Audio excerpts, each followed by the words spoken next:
मैं खुश होया जदों मैनू आखन लगे कि आओ यहोवा दे घर चलिए। आप किसी और जगह हो सकते थे, अपने घर से सोते हो सकते थे, क्योंकि हम रातों को लेट अक्सर सोते हैं और सुबह भी फिर हम लेट उठते हैं। लेकिन आप सब ने मुनासिब जाना कि आप खुदावन के घर आए। मैं खुश होया जदों मैनू आखन लगे कि आओ यहोवा दे घर चलिए, क्योंकि आप खुश होते हैं तो खुदा के घर आते हैं। जब आप शादमान होते हैं तो आप खुदा के घर आते हैं। सब बोलेंगे हालेलुया। आप सब खुदा का कलाम सुनने के लिए तैयार हैं? हालेलुया। आप यहाँ पर एक्सीडेंटली नहीं है, आप यहाँ पर खुदा की मर्जी के ऐन मुताबिक हैं, क्योंकि आपने खुदावन की मर्जी को जानते हुए अपने आप को पेश किया है और आप अपने घरों से चलकर आज खुदावन के हजूर आए हैं। और जब आप यहाँ पर आए हैं तो खुदावन आज आपको बरकत देने वाला है। आमीन। वो अपना कलाम नाजिल करता है और उसे पूरा करने के लिए बेदार रहता है। आमीन। और जब भी खुदा अपने कलाम को नाजिल फरमाता है, उसका कलाम कभी बेतासीर नहीं लौटता। आमीन। आइए अपने कदमों पे खड़े होते हैं कलाम तिलावत के लिए और मेरे साथ सब निकालिएगा मरकज की इंजील, उसका बाब नंबर 6 है, चैप्टर 6। मरकज की इंजील उसका 6वां बाब और उसकी 33वीं आयत से लेकर हम 44वीं आयत का मुताला करेंगे। बहन शुबाना मेरी हेल्प कीजिएगा पढ़ने में। मरकज की इंजील 6वां बाब 33 से 44वीं आयत तक। आइए हम कलाम मुकद्दस में से देखेंगे मरकज की इंजील 6वां बाब उसकी 33 आयत से 44 आयत तक। और लोगों ने उनको जाते देखा और बतेरों ने पहचान लिया और सब शहरों से इकट्ठे होकर पैदल उधर दौड़े और उनसे पहले जा पहुंचे। और उसने उतरकर भीड़ देखी और उसे उन पर तरस आया, और क्योंकि वो उन भेड़ों की मालिक थे जिनका चरवाहा ना हो, और वो उनको बहुत सी बातों की तालीम देने लगा। जब दिन बहुत ढल गया तो उसके शागिर्द उसके पास आकर कहने लगे, ये जगह वीरान है और दिन बहुत ढल गया है, उनको रुखसत कर, ताकि चारों तरफ बस्तियों और गांव में जाकर अपने लिए कुछ खाने के लिए मोल लें। उसने उनसे जवाब में कहा, तुम ही इन्हें खाने को दो। उन्होंने उससे कहा, क्या हम जाकर 200 दिनार की रोटियां मोल लाएं और उनको खिलाएं? उसने उनसे कहा, तुम्हारे पास कितनी रोटियां हैं? जाओ देखो। उन्होंने दरियाफ्त करके कहा, 5 और 2 मछलियां लो। बस वो 100 और 50 की कतारें बांध कर बैठ गए।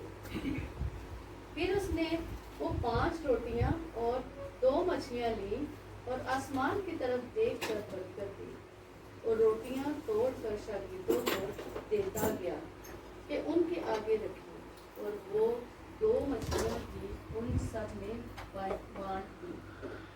बस वो सब खाकर सेर हो गए, और उन्होंने टुकड़ों और मछलियों से 12 टोकरियां भर कर उठाई, और खाने वाले 5000 थे।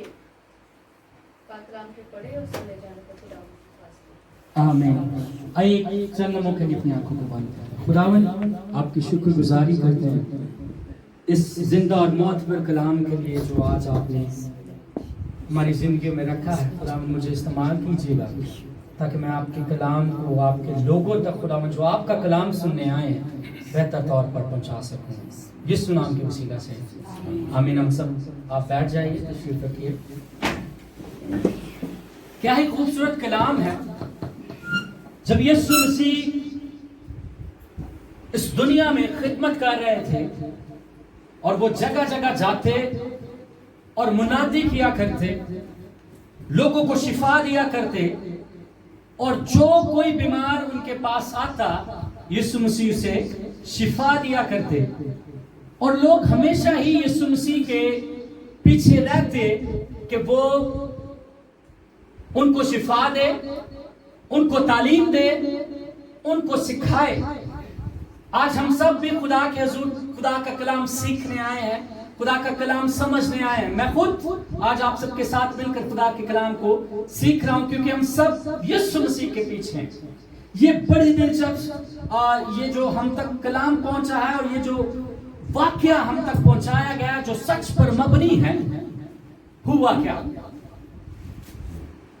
यीशु मसीह अपने शागिर्दों के साथ एक जगह से दूसरी तरफ सफर कर रहे हैं और अपने शागिर्दों के साथ कश्ती पर बैठे हैं। 33वीं आयत पे जरा गौर करेंगे और हम सब के सब उस पस मंजर पर चलेंगे कि यीशु मसीह अपने शागिर्दों के साथ बैठकर कश्ती पर जा रहे हैं और लोग, लिखा है 33वीं आयत में, और लोगों ने उनको जाते देखा और बथेरों ने पहचान लिया और सब शहरों से इकट्ठे होकर पैदल दौड़े। यीशु मसीह कश्ती पर सफर करके दूसरी तरफ जा रहे हैं। लोग यीशु मसीह से उसकी बातें सीखने के इतने प्यासे थे कि वो पैदल दौड़े हैं।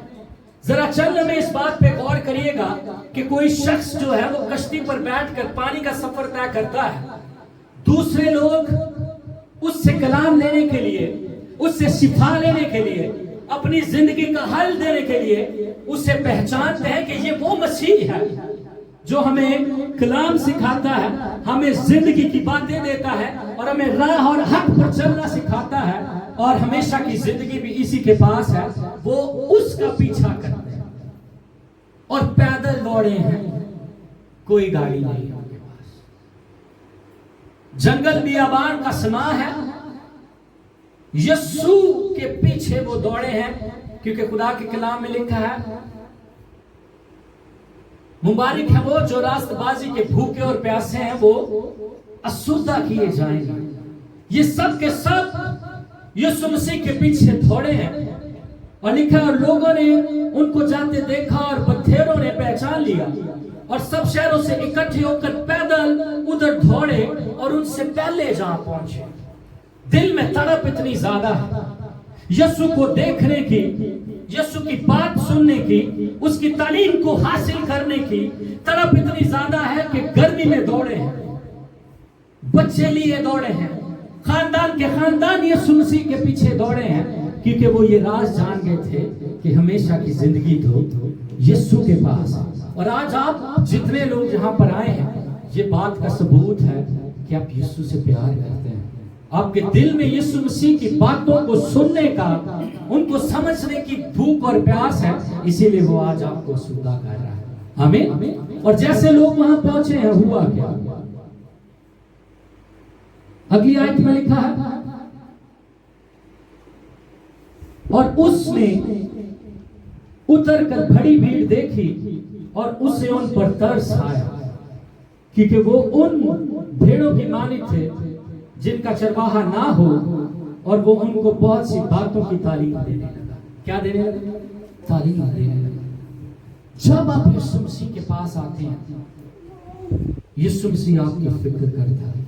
लिखा यीशु को उन पे तरस आया, क्योंकि यीशु जानता था कि ये बहुत तवील सफर तय कर भागते हुए, दौड़ते हुए मेरे पीछे आए। और जब आप यीशु मसीह के पीछे पीछे आते हैं तो इंसान सिर्फ रोटी ही से ना जीता रहेगा, बल्कि हर एक उस बात से जो खुदा के मुंह से निकलती है। जब आप यीशु मसीह के पास आते हैं तो वो आपकी दोहरी फिक्र करता है। पहले यहां पर यीशु मसीह उनको क्या देने लगा? तालीम देने लगा। पहला काम जो हम खुदा के हुजूर सीखते हैं, ये यीशु मसीह के पीछे आकर सीखते हैं, वो तालीम यीशु मसीह की बातें हैं, उसका कलाम है जो हमें सीखना होगा, या हमें सीखना चाहिए, या हम सीख रहे हैं। जब हम यीशु के पास आते हैं तो वो हमारी हालतों पर तरस खाता, वो हम पर रहम करता, वो फेथफुल है, वो हम पे अपना रहम जारी करता। आमीन। लिखा है कि यीशु को उन पर तरस आया, उनको तालीम देने लगा। अगली आयत बड़ी गौरतलब बात है, जब दिन बहुत ढल गया तो उसके शागिर्द उसके पास आकर कहने लगे, ये जगह वीरान है और दिन बहुत ढल गया। जगह क्या है? वीरान। बहुत बार हमारी जिंदगियों में हालात ऐसे होते हैं, सिचुएशंस ऐसी पैदा हो जाती हैं कि हमको लगता है कि हम वीराने में जिंदगी बसर कर रहे हैं। हम गोया ऐसी हालत में होते हैं कि हमें वीराना सा मालूम होता है, ऐसा लगता है सफर ही नहीं काट रहा। जगह वीरान है, वहां पर कोई भी सहूलतें नहीं है। ये लोग भी बगैर किसी सहूलत की फिक्र किए हुए उस गर्मी में बच्चों को, खानदानों को, औरतों को, बीमारों को उठाते हुए यीशु मसीह के पीछे दौड़े दौड़े जा रहे हैं। और वो यीशु मसीह के पास पहुंचे तो यीशु उनकी फिक्र करता है। ऐसे ही जब आप और मैं यीशु मसीह के पीछे अपनी दुखों में, अपनी तकलीफों में बगैर किसी चीज का इम्तियाज रखे कि वहां हमें क्या मिलेगा, क्या नहीं मिलेगा, क्या हमें ये हासिल होगा कि नहीं हासिल होगा, जब आप सच्ची तालीम को फॉलो करते हैं, जब आप यीशु मसीह को फॉलो करते हैं, तो वो आपको मुहैया करता है, वो आपकी फिक्र करता है, वो आप पर तरस करता है, वो आप पर रहम करता है।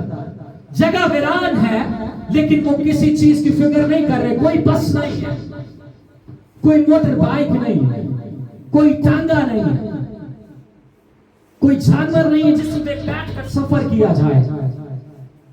लेकिन यीशु मसीह के पीछे चलने का उन्होंने इरादा कर लिया। लिखा है सब शहरों से लोग इकट्ठे हुए और यीशु मसीह को पहचाना। पहले हमें पहचानना होगा कि हमें चलना किसके पीछे, दुनिया के, यीशु मसीह के। और जब आप यीशु मसीह को ठीक दरियाफ्त कर देते हैं, जब आप उसे पहचान लेते हैं कि यही वो राह और हक है जिसके पीछे पीछे चलना है और जिसके हुक्म पर हमें अमल करना है और उसकी तालीम को लेना है, फिर आप जब पीछे पीछे चलते हैं तो वो आपकी फिक्र करता है। जल्दी से आगे बढ़ते हैं। लिखा है दिन बहुत ढल गया तो उसके शागिर्द उसके पास आकर कहने लगे, ये जगह वीरान और बहुत दिन ढल गया, उनको रुखसत कर ताकि चारों तरफ की बस्तियों और गांव में जाकर अपने लिए कुछ खाने को मोल ले। शागिर्दों को बड़ी फिक्र हुई। 5000 का जिक्र हमें कलाम मुकद्दस में मिलता है, लेकिन 5000 मर्दों का जिक्र, मर्द की काउंटिंग हुई है, बच्चों और बहनों की काउंटिंग नहीं। और आज हम अपने चर्च से ये अंदाजा लगा लेते हैं कि बहनें जो हैं वो हमेशा यीशु मसीह के पीछे जो है वो बढ़ चढ़ कर चलती हैं, और बहनों की तादाद हमेशा ही हमारी कलीसियाओं में ज्यादा होती है। और जो शादीशुदा होती हैं उनके साथ बच्चे भी होते हैं, तो बहुत सारे बच्चे भी होंगे। 5000 अगर मर्द हैं तो अंदाजा ये लगाया जाता है तकरीबन 15,000 20,000 के करीब लोग होंगे। यीशु मसीह के पीछे इतनी तादाद है और शागिर्द फिक्रमंदी लिए हुए आए हैं। रसूल फिक्रमंद हुए हैं लोगों के लिए कि इनको भूख लगी है, इनको खाना चाहिए। जगह वीरान है, कुछ खाने को नहीं है। यीशु मसीह के पास आकर कहते हैं, या उस्ताद इनको रुखसत कर दे।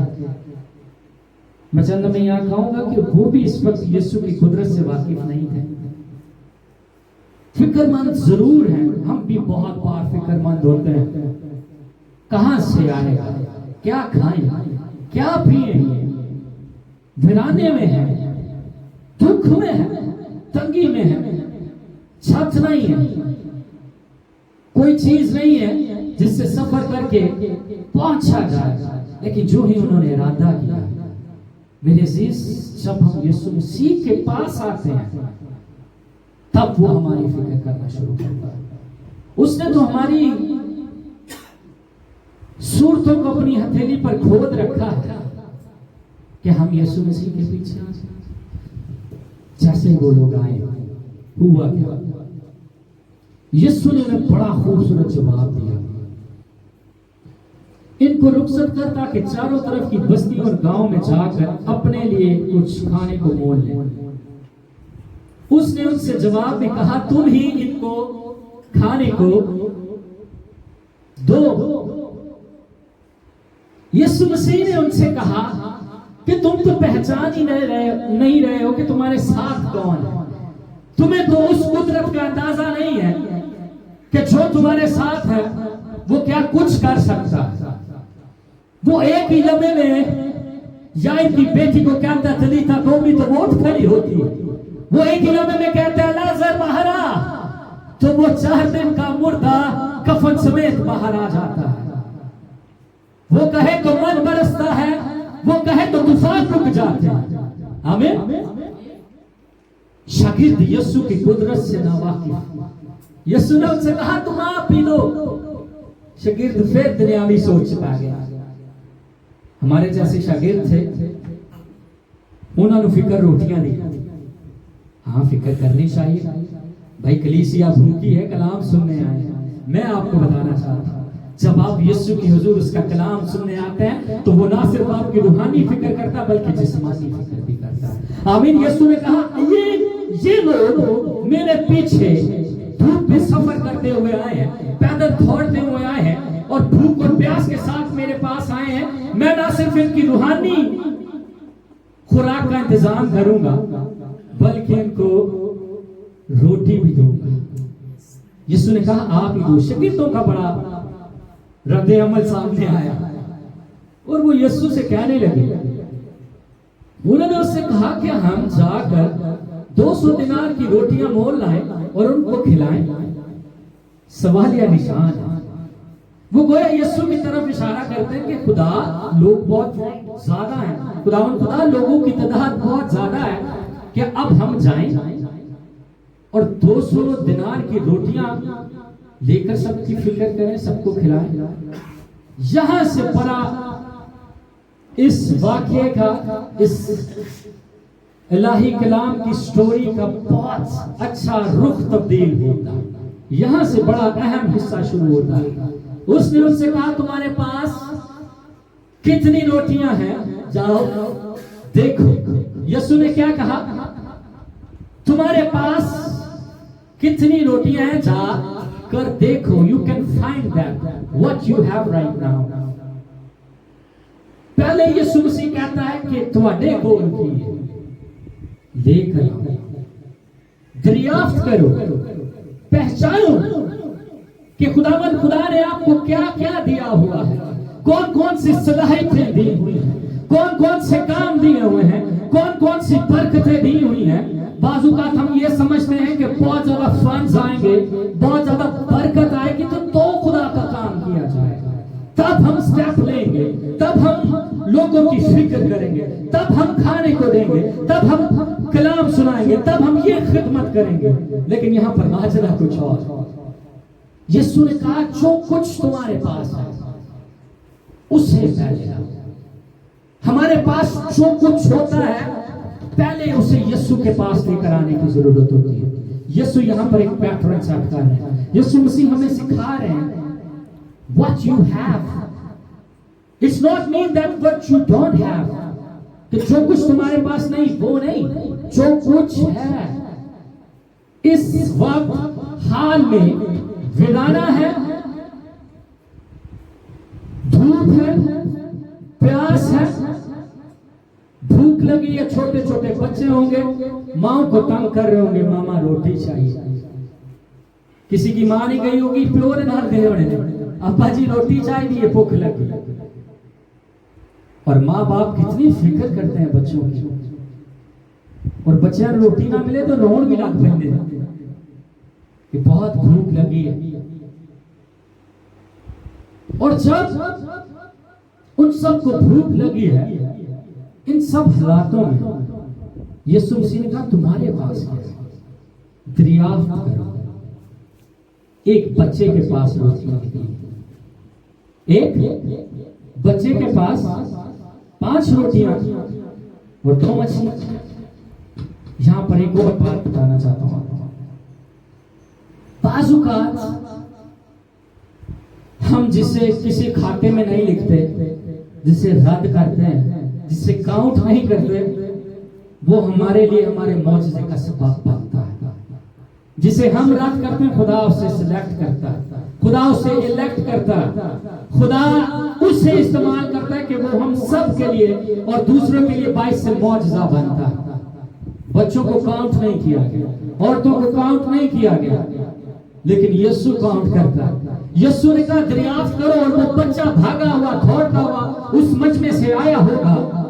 उस वक्त वो स्पीकर्स नहीं हुआ करते थे, उन्होंने ऐलान किया होगा, एक से दूसरे की तरफ खड़े होंगे कि किसके पास कुछ है। जब आप उसे यीशु के पास लाते हैं तो यीशु उससे बरकत देना शुरू करता है। सब बोलेंगे हालेलुया। और वो बच्चा जब लेकर आया है, वो बच्चा जिसे डिस्काउंट किया गया, जिसे किसी खाते में नहीं लिखा गया। बहुत बार हम भी किसी को अहमियत नहीं देते, किसी को कुछ समझते नहीं। हम अपनी जात में अपने आप को बहुत कुछ समझना पसंद करते हैं कि शायद मैं पास्टर हूं, मैं डीकन हूं, मैं मुबशर हूं, मैं साजिंदा हूं, या मेरे पास बहुत मालूमात या रुपया पैसा है। हम लोगों की तहकीर करते हैं, लेकिन जिसकी हम तहकीर करें, यीशु उससे प्यार करता है। आमीन। यीशु उसी को इस्तेमाल करता है कि वहां पर बहुत सारे नामवर लोग भी होंगे, लेकिन हालात ऐसे हैं कि रोटी नहीं है। में भी पैसे हों भी उनके पास, पर कोई तंदूर नहीं है, आता नहीं है। हालात ऐसे हैं। बहुत बार हमारा रुपया पैसा भी समटाइम गोया ऐसा ही होता है, हमारे काम नहीं आता। लेकिन जो कुछ तेरे पास है उसे ला। और जैसे ही वो यीशु के पास लाए, अगली आयत में लिखा है, उन्होंने दरियाफ्त करके कहा 5 रोटियां और 2 मछली यीशु के पास लाए। और जैसे यीशु के पास लाए, यीशु ने एक हुक्म दिया है। इससे भी जरा गौर से देखते और समझते हैं। उसने उनको हुक्म दिया कि ये सब हरी घास पर दस्ता दस्ता होकर बैठ जाएं। बस वो 100-100 और 50-50 की कतार में बंद कर बैठ गए। ऐसा क्यों कहा यीशु ने? बहुत सारे लोग हैं, लोग पहले ही दुख में हैं, लोग पहले ही तकलीफ में हैं, लोग पहले ही परेशानी में हैं, सफर करके आए हैं, थके हुए हैं, एनर्जी चाहिए, जिस्म को कुव्वत चाहिए, भूख लगी। कैसे कैसे हालात लेकर यीशु के पास आए और बिराना है। यीशु उनको कह रहा है दस्ता दस्ता बैठ जाओ। यीशु कह रहा है 50-50 होकर बैठ जाओ और 100-100 होकर बैठ जाओ। क्यों? यीशु हमें डिसिप्लिन सिखाता है, यीशु हमें सब्र करना सिखाता है। क्योंकि जब कोई बड़ा मौजज़ा होने वाला होता है, जब कोई हमारी जिंदगी में बड़ा काम होने वाला होता है, तो यीशु हमें सब्र करना सिखाता है, यीशु हमें डिसिप्लिन होना सिखाता है, यीशु हमें तरतीब में आना सिखाता है। हालात ऐसे हैं कि आपको भूख लगी, आपको खाना चाहिए, आपको मौजज़ा चाहिए। डॉक्टर की रिपोर्ट्स ऐसी आ गई है कि ये बीमारी हमारी जिंदगी से खत्म नहीं हो सकती। डॉक्टर्स ने ऐसा कह दिया, फलां ने ऐसा कह दिया, लेकिन खुदा ने यीशु क्या कहा? Wait and watch. आपको पता है रूह कुदस के फल की जब आप बात करते हैं तो उसमें तहम्मुल और सब्र भी एक बड़ा अहम फल है। रूह कुदस के कैरेक्टरिस्टिक्स में भी हमें सब्र तहम्मुल सिखाया गया। जब भी यीशु मसीह हमारी जिंदगी में कोई बड़ा मौजज़ा करना चाहते हैं, ये कोई छोटा मौजज़ा नहीं था। 5 रोटियां और 2 मछलियां not enough to feed all those people. उन सबको खाना खिलाने के लिए काफी नहीं था। लेकिन जब आप अपने ना काफी को यीशु मसीह के पास लाते हैं तो उसे वो बहुत गुना कर देता है। आमीन। वो उसे इतना मल्टीप्लाई करता है, मैं यहोवा यारी हूं, मैं मुहैया करूंगा। और वो इतना कसरत से मुहैया करता है कि फिर 12 टोकरियां बच जाती हैं। यीशु यहां पर हमें उस मौजज़े को लेने के लिए सब्र सिखा रहा है। हम में से बहुत सारे लोग हैं, वो बहुत जल्द यहां से निकलना चाहते हैं, वो बहुत जल्द उस मुल्क में जाना चाहते हैं जहां खुदा हमें लेकर जाना चाहता है। लेकिन खुदा हमारे बड़े मौजज़े के लिए हमें सब्र सिखाता है, हमें डिसिप्लिन सिखाता है। और उसके साथ साथ ये भी सिखाता है कि that we are ready to receive the abundance of God, abundance blessings of the Lord, कि हम उसकी बेशुमार बरकत को लेने के लिए तैयार हैं। मेरा प्यादा लबरेज होता है दाऊद का, क्या हम उस ओवरफ्लो को रिसीव करने के लिए तैयार हैं? दैट वी डिसिप्लिन आवरसेल्फ, क्या हम यीशु के पीछे पीछे हैं? क्या हम वो यीशु के पास ला रहे हैं जो कुछ हमारे पास है? बाजू का हम यही सोचते हैं कि फलां काम करने के लिए मुझे ये कुछ चाहिए, लेकिन जो कुछ है वो यीशु के पास ला, यीशु उससे बरकत देगा। आपकी प्रेजेंट हालत ना देखिए, चलना में पीछे देखिए कहां से आते हैं। जब आपकी कोई भी नौकरी, हाँ आप चाहते होंगे कि आप कंपनी के सीईओ बन जाए, लेकिन आप एक मैनेजर हैं, तो जब आप उस मैनेजर की नौकरी में खुदा की शुक्रगुजारी करेंगे तो खुदावंद उसे मल्टीप्लाई करेगा, खुदावंद उसमें आपको बरकत देगा। अगर आप गाते हैं, हो सकता है आप बहुत ज्यादा सीखे हुए ना हो, लेकिन आप उसी के साथ यीशु के पास आएंगे, वो आपको बरकत देगा। जैसे आज हमने छोटे बच्चे को देखा, खुदावंद इससे मल्टीप्लाई करेगा और हम सब देखेंगे कि खुदावंद कैसे बरकत देता है। आपके पास जो भी हालत है, आप बीमार हो सकते हैं, आप परेशान हो सकते हैं, आप दुख में हो सकते हैं, आप तकलीफ में, तंगी में, दस्त हाली में हो सकते हैं, लेकिन जो ही आप यीशु के पास लाएंगे वो आपको बरकत देगा। आमीन। आगे बढ़ते हैं, लिखा है बस वो 100 और 50 की कतार में बंद कर बैठ गया। फिर उसने वो 5 रोटियां और 2 मछलियां ली और आसमान की तरफ देखकर बरकत दी और रोटियां तोड़कर शागिर्दों को देता गया, उनके आगे रखी और वो 2 मछलियां भी उन सब में बांट। जब आप यीशु के पास जो कुछ आपके पास होता है लाते हैं, यीशु उसको नॉट इनफ को मोर देन इनफ कहते हैं। हमें जब आप यीशु के पास लाते हैं तो वो उसे मल्टीप्लाई कर देता है, और मल्टीप्लाई करने के बाद वो उससे तोड़ कर आगे देना शुरू करता है। तोड़ने में बड़ा राज छुपा हुआ है।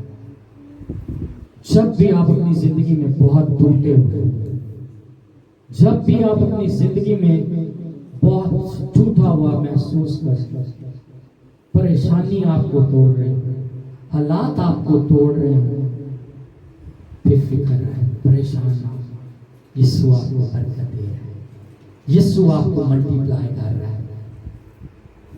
आपको यीशु के साथ वफादारी से चलते रहना। हो सकता कोई बीमारी आपको तोड़ रही हो, कोई दुख आपको तोड़ रहा हो, परेशान कर रहा हो, लेकिन बरकत जो है वो तोड़ कर मल्टीप्लाई की जाती है। जब आपको और मुझे यीशु किसी चीज से निकाल रहा हो तो परेशान ना हो, वो बड़े मुआवजे के लिए हमें तोड़ता है, हमें तैयार करता है। सोना भी जब तक आग में तपाया नहीं जाता वो सोना नहीं बनता, वो आपको तैयार कर रहा है हमें। और आगे लिखा हुआ है उसने बरकत दी और तोड़कर शागिर्दों को देता गया और उनके आगे रखी, और वो 2 मछलियां भी उन सब में बांट दी और वो सब खाकर। जब यीशु आपको इस्तेमाल करे कि आप दूसरों के लिए बाइस से बरकत हो, तो ये ना समझे कि ये सब कुछ मेरा है, बल्कि ये किसका है? ये यीशु का। मेन सोर्स क्या है? यहाँ पर हम देखते हैं कि यीशु तोड़कर शागिर्दों को दे रहा है, और हम सब यीशु मसीह के शागिर्द हैं, हम सब उसके बेटे और बेटियां हैं। जब वो हमारी जिंदगी में बरकत को ओवरफ्लो करता है तो ये हमारी जिम्मेदारी है कि जो भूखे और प्यासे हैं, ना सिर्फ कलाम से बल्कि जिस्मानी खुराक से भी उनकी मदद करें। जो कुछ खुदावंद ने हमें दिया है, बिला इम्तियाज हम आगे बढ़कर लोगों की मदद करना शुरू करें, और ये ना सोचे कि ये मेरा है, बल्कि ये बरकत देने वाला कौन है? वो यीशु मसीह है। The source of the blessing is Jesus. उसने आपको ब्लेस किया, उसने आपको इस मुकाम पर खड़ा किया है, उसने आपको 22 से बरकत बनाया है, उसने आपको 22 से बरकत नौकरी दी है, उसने आपके बैंक और बैलेंस को बढ़ाया है, उसने आपको तरक्की दी है, उसने आपके खानदान को आगे किया है और इस काबिल बनाया है कि आप खिदमत कर सकें, आप लोगों तक उसकी बरकत को बांट सकें। सो बहुत बार हम तकब्बुर करते हैं, शागिर्दों को तोड़ कर दे कौन रहा? यीशु मसीह। हमें वो देते गए और वो सब खाकर शेर हो गए। और लिखा है और उन्होंने 12 टोकरियां और मछलियों से भरे टोकरे भर कर उठाए और खाने वाले 5,000। 12 टोकरे क्यों बचे थे? क्योंकि 12 शागिर्द थे। यही तफसीर हम सीखते हैं, क्योंकि 12 शागिर्द थे और 12 टोकरे बच गए खाने को। क्यों यीशु मसीह ने ऐसा किया? कौम बनी इस्राइल को देखते हैं तो 40 साल बियाबान में से गुजर रहे थे, तो खुदावन खुदा आसमान से हर रोज मन बरसाता था, बटेरों को भेजता, और जब वो मन खाते और कोई अगर उसे बचाता था तो उसमें क्या पड़ जाते थे? कीड़े पड़ जाते थे, क्योंकि हर रोज खुदा उनको नया मन देता था। इसलिए आपको और मुझे खुदावन पर हर रोज भरोसा करने की जरूरत है, हर रोज तकिया करने की जरूरत है। खुदावन अच्छे शेफ भी हैं, वो आसमानी बेकरियों से खाना बना बना कर अपनी कौम के लिए भेजा करते थे। फरिश्तों की खुराक लिखा हुआ है ज़बूर 78 में कि उन्होंने फरिश्तों का मान खाया। तो पता नहीं सिलेंडर कि नहीं, लेकिन खाना जरूर खा कर यीशु ने फरिश्तों की ड्यूटी लगाई होनी है, फलाना फलाना उन्होंने भी नाम होने भाई तू ये वाला खाना बना कर जरा लोगों को दे गया। 40 साल मन बरसता रहा है। और यहाँ पर खास क्वांटिटी पे गौर करेंगे कि खुदा जो है वो उतनी ही काउंटिंग भेजता था जितने लोग होते थे। खुदा ने तो सबको गिना हुआ है, खुदा ने सबको काउंट किया हुआ होता है, तो वो उतना ही खाना भेजता था जितनी सबकी जरूरत थी, बाकी सब खराब। जहां पर ऐसा भाई 12 टोकरियां बची, 12 टोकरियां बची हैं, तो यीशु ने उनसे कहा इन 12 टोकरियों को लेकर तुम सैदा के इलाके की तरफ रवाना हो जाओ, कश्ती में जाओ। और यीशु उनको कहने लगा कि मैं लोगों को रुखसत करके आता हूं। और जैसे यीशु उनको रुखसत कर रहा है, बड़े शागिर्द अपनी टोकरियां उठाकर यीशु मसीह का हुक्म माना है और वो चलना शुरू हुआ कश्ती। और जब वो कश्ती में चलना शुरू हुआ तो आपको याद होगा तूफान आया। इसी बात को जब हम आगे पढ़ते हैं तो कश्ती में बहुत तूफान आना शुरू हो गया। कि यीशु मसीह नहीं जानते थे इस बात को? जानते थे। अलूहियत की सारी मामूरी उसमें मुजस्सम होकर सुकूनत करती है। उसे आने वाले वक्त के बारे में इल्म होता है, क्योंकि वो जब यरूशलेम में दाखिल हुआ उससे कहा मेरे दिन नजदीक आ गए। बाप हो सके तो ये प्यादा उससे टल जाए, इट्स मीन दैट कि वो आने वाले वक्त को जानता है। क्यों फिर उसने शागिर्दों को भेजा? 12 ही शागिर्द भेजे और वो टोकरियां उनको साथ देकर भेजी और तूफान आने लगा। और खुद लोगों को रुखसत कर रहा है, 12 ही क्यों, और वो तूफान में घिर गए। गोया उनको ऐसे लगने लगा कि वो मरने वाले, गोया उनको ऐसे लगने लगा कि ये तूफान में हम गिर जाएंगे, हम मर जाएंगे, हम बचने के नहीं हैं। यीशु उनको ये तजर्बा कराना चाहता है। आप भी जब किसी तूफान में हो, आप भी जब किसी परेशानी में हो, तो मत भूलें कि यीशु मसीह नहीं है। आप उस तूफान में, उस परेशानी में इलाही मर्जी के मुताबिक यीशु आपकी फिक्र करता है और वो आपको लोगों से ज्यादा प्यार करता है, क्योंकि उनको उसने खाना देकर रुखसत कर दिया और उन 12 को उस तजर्बे में से गुजारा है।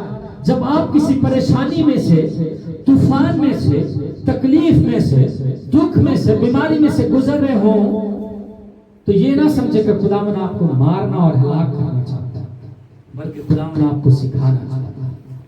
वो आपको उस तजर्बे में से निकाल के बड़े मौजज़े को आपकी जिंदगी में कायम करना चाहता है। यीशु से किसी ने पूछा कि ये अंधा क्यों है, इसकी माँ ने गुनाह किया या इसके बाप ने? यीशु ने कहा ना माँ ने ना बाप ने, अंधा इसलिए कि खुदा का चला जाए। वो आपको दुख में से, तकलीफ में से भी गुजारता है कि वो आपको तैयार करे और आपकी जिंदगी में उसका जलाल जाहिर हो। और वो 12 टोकरियां किस बात का सबूत और निशान थी? यीशु ने खास तौर पर यहाँ पर 12 टोकरियां बचा रखी। अगर वो चाहता तो आखिरी मर्द या औरत पर वो खत्म कर सकता था।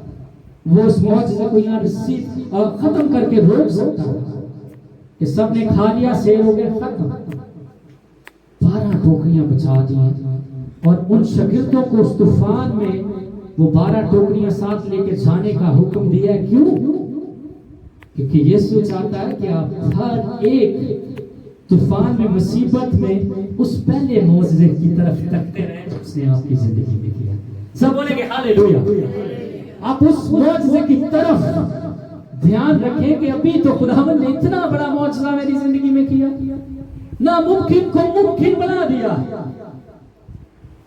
2 मछलियां और 5 रोटियों से 20,000 लोगों को खाना खिला दिया। ऐसा मेरा खुदा है, ऐसा मेरा खुदा है जिसको मैं सर्व करता, जिसको मैं मानता हूं। आमीन। वो यहोवा जारी है। वो जब मुहैया करता है तो फिर रखने की जगह नहीं होती। अच्छा पैमाना हिला हिला कर, दाब दाब कर दिया जाता है, लबरेस करके दिया जाता है। जब हम यीशु के पास आते हैं, और वो टोकरियां इस बात का सबूत थी कि खुदावंद फेथफुल खुदा है, फिक्र मत ना। वो रोटियां इसलिए नहीं दी थी कि तूफान भूख लगड़ी दिखा लो।